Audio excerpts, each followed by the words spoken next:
नमस्कार, KP news के 10 बजे के कर्नाटका बुलेटिन में आपका स्वागत है। मैं हूं अश्विनी आपके साथ। आइए सबसे पहले एक नजर डालते हैं आज के मुख्य समाचारों पर।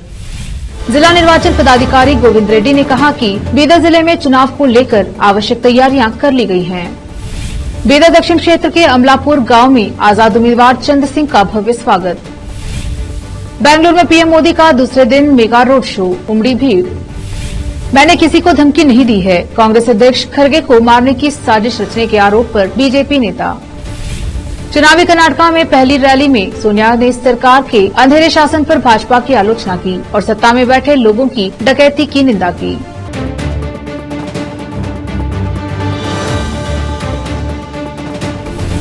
समाचारों का सिलसिला शुरू करते हुए देखते हैं समाचार विस्तार से। पहले देखेंगे स्थानीय समाचार। जिला रिटर्निंग अधिकारी और कलेक्टर गोविंद रेड्डी ने कहा कि बीदर जिले में 10 मई को होने वाले चुनाव के लिए आवश्यक तैयारियां कर ली गई हैं और जिले में शांतिपूर्ण और व्यवस्थित मतदान सुनिश्चित करने के लिए कदम उठाए जा रहे हैं। उन्होंने बीदर जिले में कर्नाटका आम विधानसभा चुनाव 2023 के अवसर पर रविवार को आयोजित पत्रकार वार्ता को संबोधित किया और जानकारी दी। बीदर जिले में कानून व्यवस्था कायम रखते हुए 8 तारीख को शाम 6 बजे शांत अवधि के दौरान धारा 144 लागू रहेगी और ड्राई डे घोषित किया जाएगा और सभी बार और शराब की दुकानें बंद रहेंगी। सुबह 6 बजे से रात 10 बजे तक कोई खुला प्रचार नहीं, लाउडस्पीकर का इस्तेमाल नहीं, कोई मंच कार्यक्रम और कोई जुलूस नहीं, घर घर जाकर प्रचार किया जा सकता है। उन्होंने कहा कि प्रत्याशियों और चुनाव एजेंटों को छोड़कर गैर मतदाताओं को मतदान केंद्र छोड़ देना चाहिए। मई 8 की शाम 6 घंटे के बाद इलेक्ट्रॉनिक मीडिया और समाचार पत्रों में विज्ञप्ति प्रकाशित करने के लिए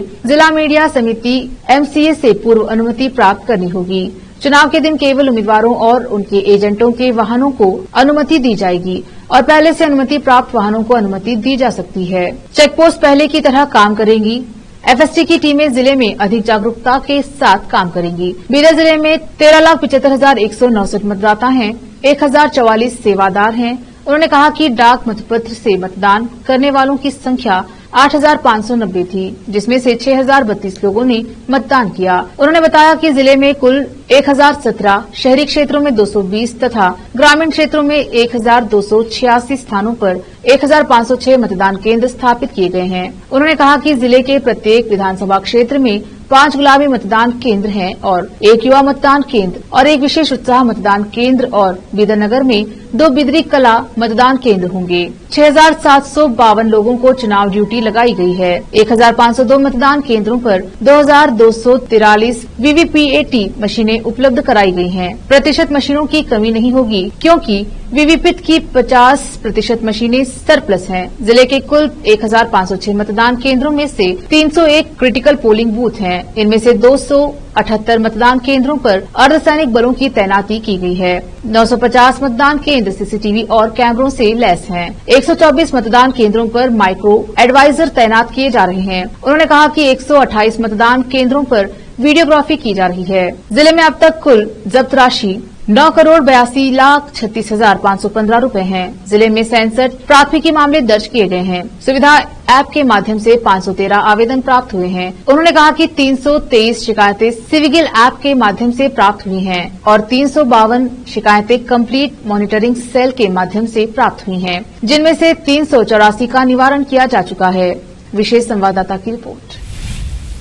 बीदर दक्षिण के लोकप्रिय नेता और निर्दलीय उम्मीदवार चंद्र सिंह ने निर्वाचन क्षेत्र के अमलापुर गांव में अपने विशाल समर्थकों के साथ एक विशाल पदयात्रा के माध्यम से वोटों के लिए प्रचार किया। साथ ही उन्होंने गांव के घर घर जाकर वोट मांगा। चंद्र सिंह ने इस बार कर्नाटका विधानसभा चुनाव में बीदर दक्षिण निर्वाचन क्षेत्र के विकास के लिए लोगों से अनुरोध किया कि वे अपना बहुमूल्य वोट बीदर दक्षिण निर्वाचन क्षेत्र नंबर 9 बिजली के खंभे को पहचान दें और भारी बहुमत से जीतें। मैं बीदर दक्षिण विधानसभा क्षेत्र के व्यापक विकास के सपने के साथ एक निर्दलीय के रूप में मैदान में उतरा हूं। अभी तक जो भी विधायक बना है उसने क्षेत्र का विकास नहीं किया है। अगर आप मुझे मौका देंगे तो मैं क्षेत्र का मॉडल बनाऊंगा। पेयजल, रास्ता, बिजली, नाली, सरकारी योजनाएं उपलब्ध होंगी। उन्होंने कहा कि मूलभूत सुविधाएं ईमानदारी से उपलब्ध कराई जाएंगी। विशेष संवाददाता की रिपोर्ट।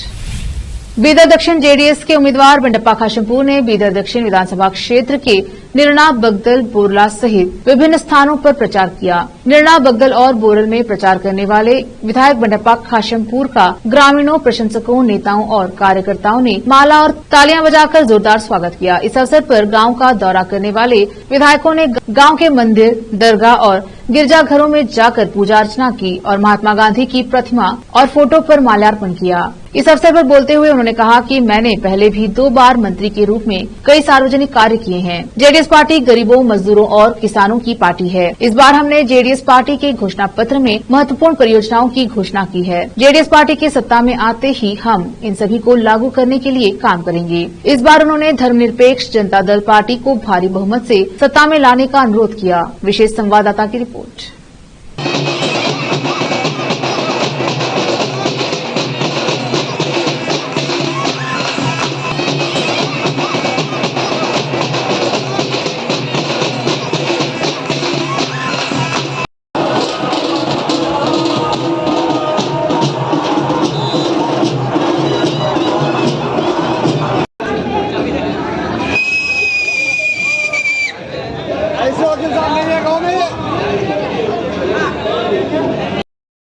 ಇಂಥ ಸುಳ್ಳು ಹೇಳಿ बीजेपी सरकार एक 7-8 दिन पहले उनका एक प्रणाली के बाहर आ गया। ये 4 साल एक भी सिलेंडर फ्री देते बोल के उनका हिम्मत नहीं हुआ। अब बोल रहे अगला सरकार हमारा आए तो 3 सिलेंडर फ्री देते बोल के बोल रहे। कौन? बीजेपी। इसमें भी हिम्मत नहीं उनको। मगर ये बात सोचो जो मैं। अब समाचार राज्य के। प्रधानमंत्री नरेंद्र मोदी ने कर्नाटक में 10 मई को होने वाले विधानसभा चुनाव से पहले रविवार सुबह बेंगलुरु में दूसरे दिन 8 किलोमीटर लंबा रोड शो किया। रोड शो के दौरान सड़कों पर प्रधानमंत्री के प्रशंसकों का हुजूम उमड़ पड़ा। प्रधानमंत्री ने भी हाथ हिलाकर उनके अभिवादन का प्रत्युत्तर दिया। न्यू थिप्पसंद्र में केम्पेगौड़ा की प्रतिमा से ट्रिनिटी सर्कल तक यह रोड शो 1.5 घंटे तक चला। सूत्रों के मुताबिक रोड शो की शुरुआत से पहले प्रधानमंत्री ने केम्पेगौड़ा बेंगलुरु के संस्थापक की प्रतिमा पर पुष्पांजलि अर्पित की। उन्होंने बताया कि रोड शो पूर्व और मध्य बेंगलुरु में लगभग 6 विधानसभा क्षेत्रों से होकर गुजरा। रोड शो के लिए विशिष्ट रूप से तैयार किए गए वाहन में प्रधानमंत्री के साथ केंद्रीय राज्य मंत्री राजीव चंद्रशेखर और बेंगलुरु सेंट्रल के सांसद पीसी मोहन भी सवार थे। विशेष वाहन में सवार मोदी ने सड़क के दोनों ओर तथा इमारतों में खड़े लोगों के अभिवादन के प्रत्युत्तर में हाथ हिलाया। इस दौरान कई लोग मोदी मोदी और भारत माता की जय के नारे लगाते रहे। ढोल की आवाज के बीच पूरा माहौल किसी जश्न के समान प्रतीत हो रहा था। उत्साहित लोगों ने प्रधानमंत्री के काफिले पर पुष्प फेंके। बदले में प्रधानमंत्री ने भी लोगों की ओर फूल उछाले। ट्रिनिटी सर्किल में रोड शो के समाप्त होने पर प्रधानमंत्री ने पुनः हाथ जोड़कर लोगों का अभिवादन किया। इससे पहले आधिकारिक सूत्रों ने बताया था कि पूरे मार्ग पर व्यापक सुरक्षा प्रबंध किए गए हैं, जिनमें रोड शो को बिना किसी व्यवधान के संपन्न कराए जाने के लिए सड़कों पर अवरोधक लगाए जाना शामिल है। कांग्रेस ने भारतीय जनता पार्टी के एक उम्मीदवार पर पार्टी अध्यक्ष मल्लिकार्जुन खड़गे और उनके पूरे परिवार की हत्या की साजिश रचने का आरोप लगाया। कांग्रेस नेता रणदीप सिंह सुरजेवाला ने कलबुर्गी जिले की चितपुर विधानसभा सीट से भाजपा प्रत्याशी मणिकंठ राठौड़ की एक कथित ऑडियो क्लिप भी साझा की, जिसमें वह कन्नड़ में कथित तौर पर यह कहते हुए सुनाई दे रहे हैं कि वह खड़गे उनकी पत्नी और बच्चों का सफाया कर देंगे। हालांकि बीजेपी नेता मणिकंठ राठौड़ ने सुरजेवाला द्वारा लगाए गए आरोपों को सिरे से खारिज किया। उन्होंने कहा, यह सब झूठ है, वे कोई फर्जी ऑडियो क्लिप चला रहे हैं। कांग्रेस हार के डर से बेबुनियाद आरोप लगा रही है। पत्रकारों से बात करते हुए बीजेपी नेता राठौड़ ने कहा, मुझे बहुत आश्चर्य हुआ। कांग्रेस को चुनाव हारने का डर है, इसलिए वे इस तरह के झूठे आरोप लगा रहे हैं। मैंने कांग्रेस के खिलाफ शिकायत दर्ज कराई है। उन्होंने कहा, सोशल मीडिया पर कांग्रेस द्वारा प्रसारित किए जा रहे वीडियो झूठे हैं और मैंने किसी को धमकी नहीं दी है। कांग्रेस ने शनिवार को आरोप लगाया कि भाजपा उसके पार्टी अध्यक्ष मल्लिकार्जुन खड़गे और उनके परिवार को मारने के लिए भयानक साजिश रच रही है। बेंगलुरु में एक प्रेस कॉन्फ्रेंस में कांग्रेस ने एक ऑडियो क्लिप चलाया, जिसमें दावा किया गया है कि चितपुर के भाजपा उम्मीदवार मणिकंठ राठौड़ ने खड़गे के लिए अपमानजनक भाषा का इस्तेमाल किया और उन्हें और उनके परिवार को खत्म करने की बात करते हुए सुना जा सकता है। कांग्रेस नेता रणदीप सिंह सुरजेवाला ने कहा, भाजपा नेता मल्लिकार्जुन खड़गे और उनके परिवार के सदस्यों की हत्या की साजिश रच रहे हैं। यह अब चितपुर से भाजपा के उम्मीदवार की रिकॉर्डिंग से स्पष्ट हो गया है, जो पीएम मोदी और मुख्यमंत्री बोम्मई के चहेते भी हैं। उन्होंने कहा, मैं जानता हूं कि प्रधानमंत्री खामोश रहेंगे और कर्नाटक पुलिस और भारत का चुनाव आयोग भी, लेकिन कर्नाटक के लोग इस मामले में चुप नहीं रहेंगे और मुंहतोड़ जवाब देंगे। इस दौरान खड़गे नेता पवन खेड़ा भी कांग्रेस की प्रेस ब्रीफिंग में मौजूद रहे। कांग्रेस के एक बयान के अनुसार कन्नडिगों के प्रति भाजपा की घृणा कर्नाटक के मिट्टी के पुत्र खड़गे को मारने के लिए एक हत्या की साजिश में प्रकट हो रही है। रोकते हैं समाचारों का सिलसिला, लेते हैं छोटा सा ब्रेक, जल्द लौटेंगे ब्रेक के बाद। अच्छी शिक्षा और अच्छा कॉलेज हर छात्र छात्राओं की खोज होती है, और अगर ये दोनों एक साथ मिल जाए तो छात्र प्रसन्नता के साथ शिक्षा के क्षेत्र में आगे बढ़ते हैं। छात्र छात्राओं की पसंद और उनकी बेहतर शिक्षा का बीदर शहर में एकमात्र केंद्र ज्ञाना सुधा एजुकेशन सोसाइटी बीदर की ओर से चलाया जाने वाला Gnana Sudha PU college for science Bidar. यहाँ पर विशाल क्लासरूम और बेहतर वातावरण में और योग्य शिक्षकों द्वारा बेहतर शिक्षा दी जाती है। साथ ही यहाँ पर बस के अलावा दूसरी सुविधाएं भी उपलब्ध हैं। ज्ञाना सुधा पीयू कॉलेज बीदर में साल 2023-24 के लिए PUC first year, PUC second year के लिए एडमिशन ओपन हो चुके हैं। आज ही चले आइए और एडमिशन कराइए और इस कॉलेज में शिक्षा प्राप्त करके सक्षम बनिए। Gnana Sudha PU college for science Bidar. 2023-24 के लिए Gnana Sudha PU science college में एडमिशन्स ओपन हैं और आपके बच्चों के बेटर फ्यूचर के लिए ज्ञाना सुधा ज्वाइन करिए और उसके लाभ उठाइए। और हमारे पास जो क्वालिटी एजुकेशन है वो हर बच्चे के लिए अफोर्डेबल है और वो भी मिनिमम फीस में और बेस्ट क्वालिटी आपको मिलेगा। और यहाँ पे आपको बस फैसिलिटीज़ है और बाकी सब सुविधाएं हैं जो भी बहुत कम प्राइस में और जो भी बेटर फ्यूचर के लिए, आपके बच्चे के फ्यूचर के लिए ज्वाइन करिए ज्ञाना सुधा पीयू कॉलेज साइंस। अभी हमारे पास ज्ञाना सुधा पीयू कॉलेज साइंस में कंसेशन चल रहा है। आप बिफोर रिजल्ट आके एडमिशन कराएंगे तो आपको 20,000 का कंसेशन मिलेगा। वो भी हम ये सोच रहे हैं कि गरीब से गरीब या अफोर्डेबल प्राइस में बच्चों को अच्छा एजुकेशन मिले बोल के हम ये कंसेशन रख रहे हैं, सो दैट कल्याण कर्नाटका में जो हर तरह के लोगों को अच्छा एजुकेशन मिले बोल के। धन्यवाद।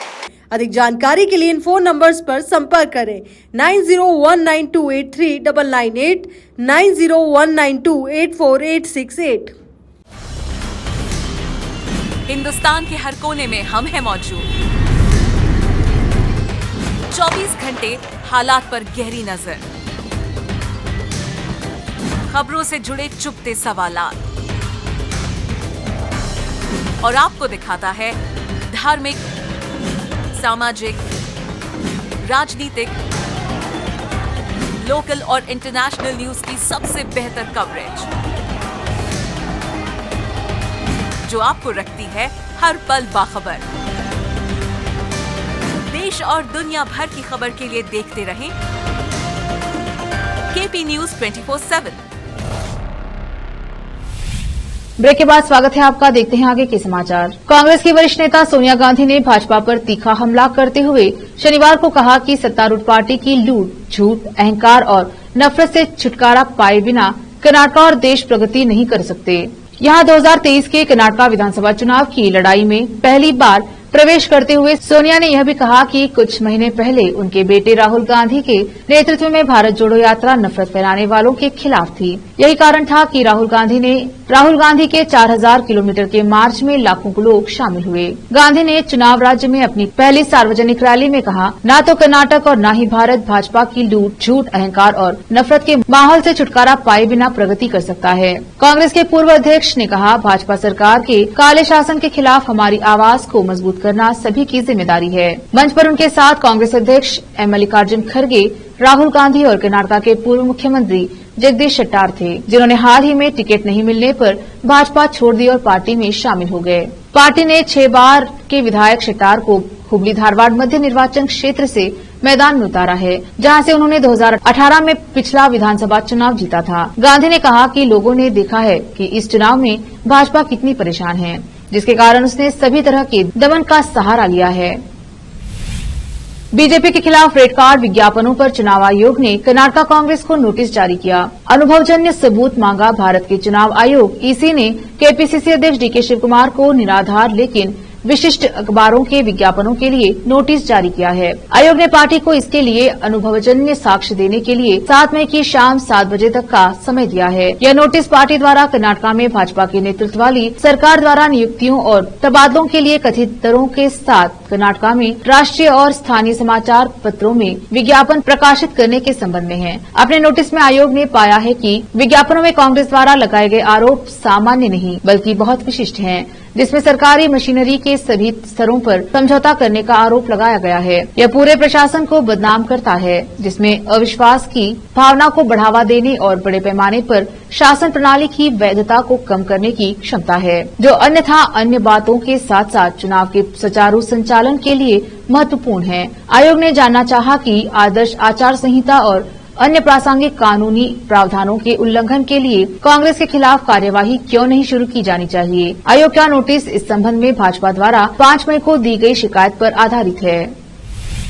राजस्थान के मुख्यमंत्री अशोक गहलोत ने शनिवार को चुनाव आयोग से प्रधानमंत्री नरेंद्र मोदी को कर्नाटक में चुनाव प्रचार करने से रोकने का आग्रह किया। संवाददाता सम्मेलन में उन्होंने आरोप लगाया कि मोदी दक्षिण राज्य में धर्म के आधार पर वोट मांग रहे हैं। गहलोत ने कर्नाटक चुनाव में पार्टी के एक उम्मीदवार द्वारा कांग्रेस अध्यक्ष मल्लिकार्जुन खड़गे और उनके परिवार का सफाया करने की कथित धमकी को लेकर भी भाजपा पर निशाना साधा। चुनाव आयोग को प्रधानमंत्री मोदी को चुनाव प्रचार करने से रोकना चाहिए। राजस्थान के मुख्यमंत्री ने एक सवाल के जवाब में उन्होंने कहा, कानून पढ़िए। अगर कोई चुनाव प्रचार में धर्म के नाम पर धार्मिक आधार पर बात करता है, उस पर प्रतिबंध लगाया जाना चाहिए या नहीं। यह पूछे जाने पर कि क्या बजरंग दल को राजस्थान में प्रतिबंधित किया जाएगा, गहलोत ने कहा, संगठन का नाम जो भी हो, असली सवाल यह है कि उस संगठन की भूमिका क्या है।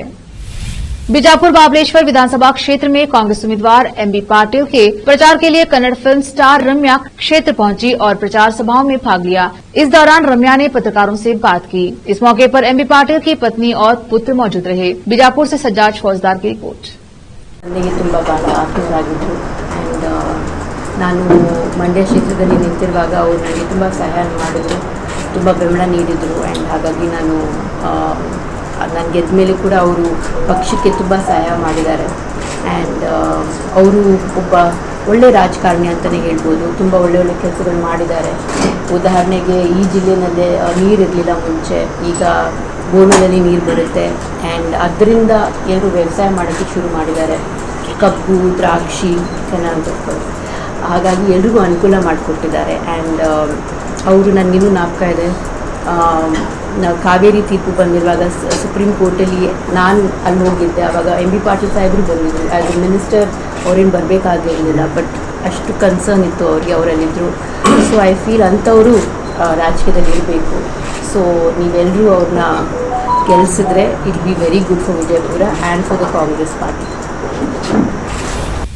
कर्नाटक विधानसभा चुनाव के लिए अपने घोषणा पत्र में बजरंग दल पर प्रतिबंध लगाने को लेकर भाजपा के लगातार हमलों के बीच कांग्रेस को समाजवादी पार्टी के अध्यक्ष अखिलेश यादव का समर्थन मिला है। अखिलेश ने कहा कि नफरत फैलाने और सांप्रदायिक सौहार्द बिगाड़ने वाले संगठनों पर प्रतिबंध लगाया जाना चाहिए। उन्होंने बिना संगठन का नाम लिए पत्रकारों से बात करते हुए कहा कि देश में ऐसे संगठनों के लिए कोई जगह नहीं है। सपा अध्यक्ष ने यह भी कहा कि तत्कालीन गृह मंत्री वल्लभ भाई पटेल ने राष्ट्रीय स्वयंसेवक संघ आरएसएस पर प्रतिबंध लगा दिया था। कांग्रेस ने अपने घोषणा पत्र में कहा कि अगर वह विधानसभा चुनाव के बाद कर्नाटक में सत्ता में आती है तो वह बजरंग दल, बीडी और popular front of India PFI पर प्रतिबंध लगाएगी। प्रधानमंत्री नरेंद्र मोदी और उत्तर प्रदेश के मुख्यमंत्री योगी आदित्यनाथ के साथ साथ भाजपा के कई अन्य वरिष्ठ नेता इस मुद्दे पर कांग्रेस पर हमला करते रहे हैं और इस पुरानी पार्टी को हिंदू विरोधी करार देने की मांग की है। फिर से एक नजर आज के मुख्य समाचारों पर। जिला निर्वाचन पदाधिकारी गोविंद रेड्डी ने कहा कि बीदर जिले में चुनाव को लेकर आवश्यक तैयारियां कर ली गई हैं। बीदर दक्षिण क्षेत्र के अमलापुर गांव में आजाद उम्मीदवार चंद्र सिंह का भव्य स्वागत। बेंगलुरु में पीएम मोदी का दूसरे दिन मेगा रोड शो, उमड़ी भीड़। मैंने किसी को धमकी नहीं दी है, कांग्रेस अध्यक्ष खड़गे को मारने की साजिश रचने के आरोप पर बीजेपी नेता। चुनावी कर्नाटका में पहली रैली में सोनिया ने सरकार के अंधेरे शासन पर भाजपा की आलोचना की और सत्ता में बैठे लोगों की डकैती की निंदा की।